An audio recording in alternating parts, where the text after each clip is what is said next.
Part of what makes Beatles tracks so enduring is the truth in them. They come from genuine places of emotion and inspiration. Such is the case with Penny Lane. The inspiration for the song came to Paul in recalling places from his childhood, one of them being Penny Lane, where he would often meet John or be on the way to meet John. The area featured many of the places talked about in the song. Paul really only embellished the residents and their personalities. And Penny Lane was also a church, St. Barnabas, that Paul sang in the choir for as a child.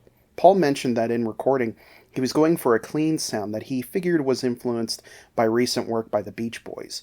Like many tracks of the band of this era, it was very layered in the recording process, with multiple takes, passes, overdubs, and rearrangements.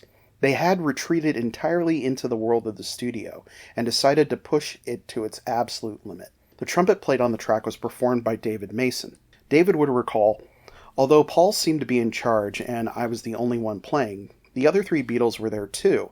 They all had funny clothes on, candy-striped trousers, floppy yellow bow ties, that kind of thing. I asked Paul if they'd been filming because it really looked like they had just come out of a film set. John Lennon interjected, 'Oh no, mate, we always dress like this.'"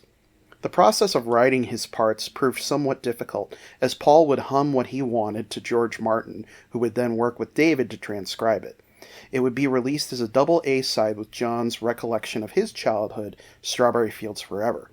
Initially, it was planned to go on Sgt. Pepper, but the band felt that by releasing it as a single, there was no need for it to take up space on a new album. Years later, takes of this track would be included with certain special editions of Sgt. Pepper. Penny Lane and Strawberry Fields were preludes of what was to come for the band, a sonic exploration into the realm of nostalgia and fantasy. This is such a comfort song for me.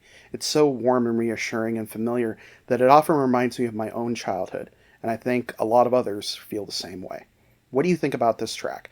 Let me know in the comments below. The content on this channel is made possible from viewers like you. Help the channel grow by supporting me on Ko-fi, which you can find a link to below. You can also help by liking, commenting, sharing, and subscribing.